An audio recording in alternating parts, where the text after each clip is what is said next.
Hello, how are you? It is a new year and there are new books that I'm excited to read. I have a whole stack of them here that I just received recently, so I'm going to talk through all of these books, including some books that I was given for Christmas, which is always a really lovely thing. And I feel bad for my friends and family and partner who want to buy me books for Christmas, but you know, it's always really tricky buying books for a book lover because you don't know necessarily what they've read or what they already have on their bookshelves, and so sometimes I've been given books in the past that I have already had or I've already read, and I always have this guilty thing about, oh, should I admit that I've read it already or not, or just act surprised? And but I number these I haven't received before, and and I'm really happy to have copies of now. So to start off with, I have talked about in the past that my favorite novel of all time is Virginia Woolf's The Waves, and this isn't a new edition. This is a beautiful vintage edition that I've had for a while, and my very first video that I made and posted on YouTube was talking about The Waves. That was 6 years ago, which is kind of crazy. But since this is my favorite book, and I've reread it countless times, something I really like to do is collect editions of it translated into other languages. So I have this whole group of translated editions of this novel, and I was just given 2 more editions of it. So editions I already had was the French translation of the novel and the Spanish translation, Las Olas, and the Italian version, which is a very stark edition of it, and the Japanese version, which I actually got in Japan and was really difficult to track down. But yeah, I managed to get a Japanese edition of The Waves, and I think it's quite rare now. So the 2 new editions I was given of this novel was a German version and the Swedish version. So now I have a group of them, and obviously I don't speak any of these languages. I mean, I speak a little bit of Spanish and French, but really not that much at all. So I can't actually read them in, these languages, but I know the text of the novel so well. A really geeky thing I enjoy doing is just sort of flipping through them and reading passages in the other language and sort of knowing basically what is being talked about, because I know these sections so well, and so I can get sort of a feel of the other languages, and it would be such a great thing to try to learn another language by reading the translation of The Waves. And I posted it on Twitter about receiving these new editions of this novel recently, and the Turkish translator of Virginia Woolf's The Waves got in touch with me and said, I'd love to send you a copy of the Turkish version of this novel as well. So hopefully I'll receive that soon. So that's really, really lovely. Next up are a couple of books which my wonderful friend Christy sent to me. I've been friends with Christy ever since we were in high school, and we're both big readers. And since she still lives in Maine in the United States and I live here in the UK, something we like to do is send each other books that have been published in each other's respective country but haven't been published in the other country yet. And so we can sort of share literature this way. I mean, it's an expensive way to share books, because it is so expensive to send books overseas. If you've ever done that, you'll know what I mean. So the first book she sent me was Enter the Aardvark by Jessica Anthony, and this is about a conservative congressman who is running for a re-election and finds during the course of his campaign he sent a mysterious package which is a stuffed aardvark, and so it goes into the mystery of why he was sent this, but also the taxidermist that stuffed this aardvark. And so yeah, it sounds like such a curious and kind of fun story, and it's a relatively short book. It's only 180 pages long, and I just read that the author Jessica Anthony lives in the state of Maine, where I come from as well. So that's a fun thing.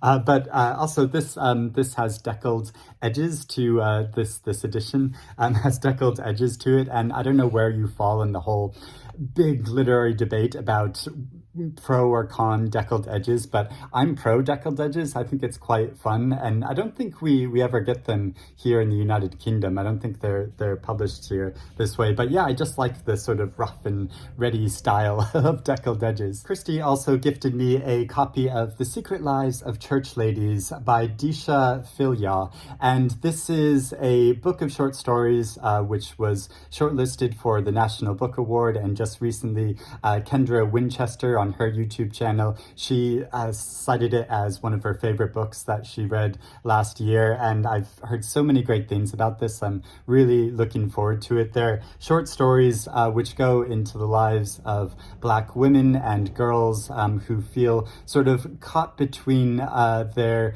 conservative upbringing or the strictures of the church that they're raised in, and the freedom of the lives that they want to live, and the expressions of their true identity. And yeah, I've just heard so many good things about this. I think I'm gonna love this book. My wonderful partner's parents gave me a copy of Ottolenghi's new cookbook, Flavour, which I've been wanting to get so badly. And so yeah, I have, I think, all of his other books, and my partner and I make his recipes more than any other cook or chef, I think. We just love his recipes, and they can be quite tricky because he'll often throw in a ingredient or two which is a bit harder to get, and sometimes I have to travel to a Middle Eastern food shop here in London in order to get the right ingredients to make some of his recipes. But yeah, we really love his recipes, and the cover of this is quite funny. I mean, obviously it's an onion on the cover, but I've seen some people on social media posting how this image could be interpreted as representing something else. I'm not going to say what it is. I'll leave that to your imagination, but yeah, I can definitely see how you can interpret it that way. So we have already made a recipe from this book, and made this recipe for one pan orecchiette puttanesca. So it's basically like a puttanesca sauce with this particular shaped pasta that you cook in one pan with some Middle Eastern flavors, and it was really good. I don't think it's my favorite recipe I've ever made by him. There are a number of recipes which we make over and over and over again, but this was really good and really tasty. So we do definitely want to make this again. But there are so many other really good recipes from this book that I want to make. It already has some stains on the pages from making it, and it's a well-loved cookbook if it's very stained. And it was good that I was given this as a Christmas present, because the ribbons or the bookmark places that are inside it are red and green, so it seems very appropriate for that. Also, my wonderful friends, the Dexter family, gave me and my partner this copy of Dolly Parton's Songwriter, where she goes through the lyrics of 175 of her songs. She's written over 3,000 songs in her career and lifetime, and so she goes through quite a lot of these and talks about the background story behind them, the inspiration behind them, and also how her life sort of influenced her writing these songs. And I love Dolly Parton, of course. Who could not love Dolly Parton? She's such an amazing icon and a great campaigner for literacy. She's done so much to campaign and to try to promote literacy, and so yeah, such a wonderful individual, and this is such a treasure that it'll be just wonderful to sort of look through and read some of her different stories. Also, a book I gave as a treat to myself, because it's important to treat yourself around the festive season as well, I think, is this Everyman's Library edition of a few novels by Penelope Fitzgerald. So her novels Offshore, Human Voices, and The Beginning of Spring are included in this book. And I love Everyman's Library editions because, they're such beautiful editions themselves as a physical object, but also they have special introductions in them. So this has an introduction direction by John Bailey in it, and also gives a timeline of the author's life and the sort of parallel between her publications and different national and global events that were occurring at the time. And Penelope Fitzgerald is such a fascinating writer. She started writing relatively late in her life, I believe. I think she was in her 50s at least when she started publishing books. And yeah, she wrote a series of beautiful, quite slight novels. None of them are all that long. I think most of them are around 150 or 200 pages long. And I have read her novel Offshore before, but I really don't remember it all that well. I remember some of her other books better, like the Bookshop and what is that other one about, that German one about the German individual? I can't remember the name, but yeah, obviously I don't remember it that well. But yeah, I'm looking forward to reading Human Voices and The Beginning of Spring, as well as hopefully rereading Offshore at some point. But this will just be a lovely treasure to have on my bookshelves. Next, I have a number of books which are being published in January for the first time, and that I really like the sound of. So starting off with Jenni Fagan's new novel Luckenbooth, and this story sounds so good. So it starts in 1910, where the devil's daughter is going to bear a child for a wealthy man and his wife in a tenement house in Edinburgh in Scotland. And things go wrong, and a curse is placed upon this tenement house in Edinburgh. And so it follows the story of this building over the course of a century, and all the different people who live there and whose lives are affected by this curse. And yeah, it sounds like such a creepy gothic story, but while telling the individual stories of the characters that live in this tenement house, it also sort of looks at the changing times over the course of the century and different social and political changes as well. And Jenni Fagan's a really good author. I've read her novel The Sunlight Pilgrims, which I really admired and enjoyed, and so yeah, I've heard great things about this, so really looking forward to reading this new novel. White Ivy by Susie Yan. This is about a girl named Ivy Lin, who is the daughter of American Chinese immigrants, and how this girl living in Boston wants to assimilate with her American peers and wants to fit in with them. And she discovers a way to do that is to start shoplifting and to get the things she wants in order to fit in with them. And so it follows her life and her growing up and the repercussions of the decisions she makes and the conflict she has with her parents about the whole issue of assimilation. So yeah, this sounds like a really good novel. Game of the Gods by Paolo Maurensig. This is about a man who's a servant in colonial British India in the 1930s who learns the game of chess, and he becomes so good at this game that he's sent to Britain in order to enter championships for it, and he becomes this great master chess player, but also the people who send him there and who are kind of controlling him are using him for their own political purposes, and I love playing chess, and yeah, this just sounds like such a good story. Next are a couple of books which I'm not sure if they're novels or not, or if they're just works of prose fiction, or how exactly they're classified, but first off there is Rheingold by Elfriede Jelinek, the great Austrian writer and Nobel Prize winner, and this is a book which is based off from Wagner's Rein cycles, and she takes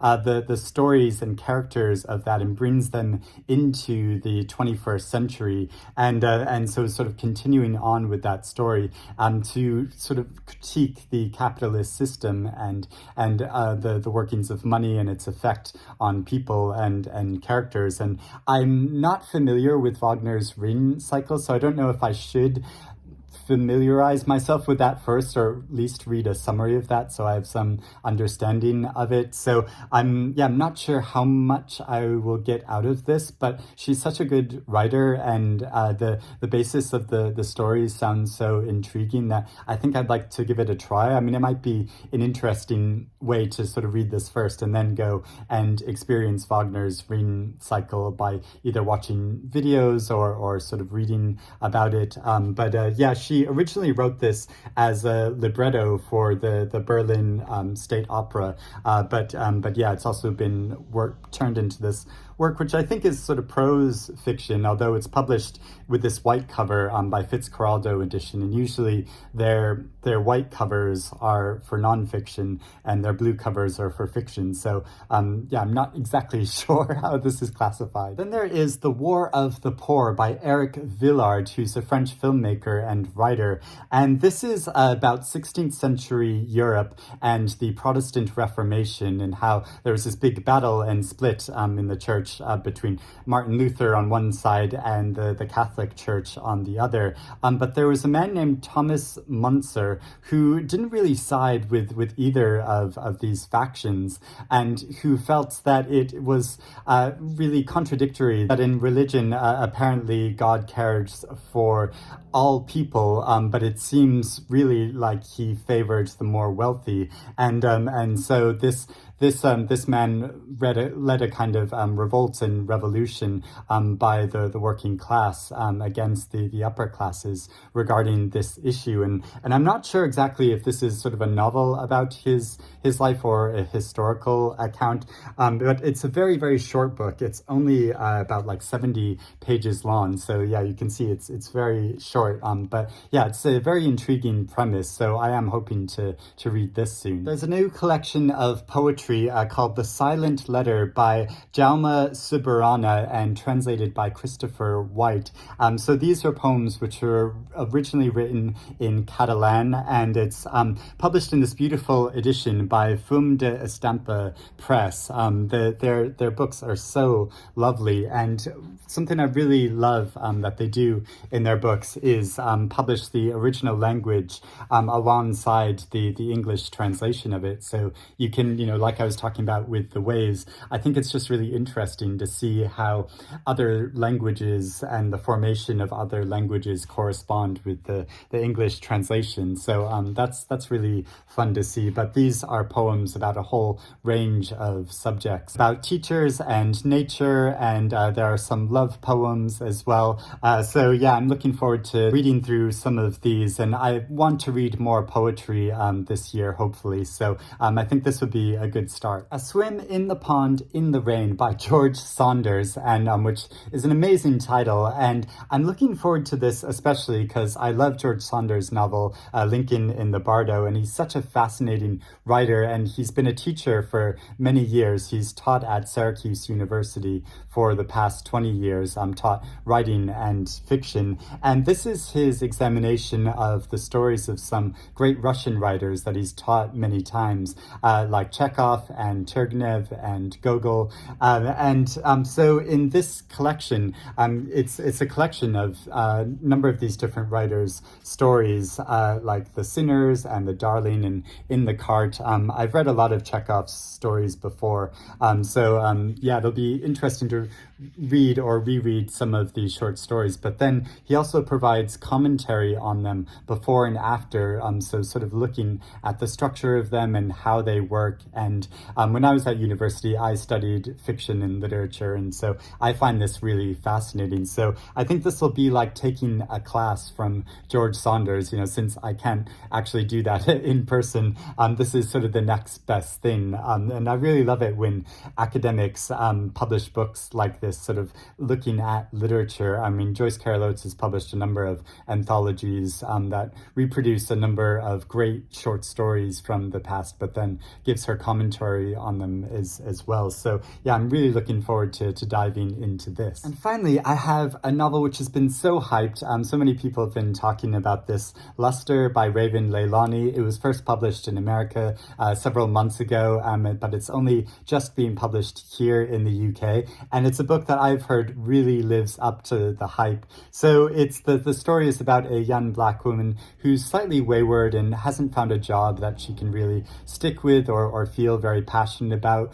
And she starts to have an affair with a married white man. And so she gets involved with his whole family, and it's all about the complications of that. And yeah, sounds like a really juicy story, and one I'm very excited to read. So those are all the books I want to talk about about. Let me know if you've read any of these or if you're interested in reading any of these now. But also let me know if you got any good new books over the holiday season, or if you've just bought new books for yourselves recently that you're really looking forward to. Let me know about those in the comments below. I'll speak to you again soon. Happy reading, everyone. Bye-bye.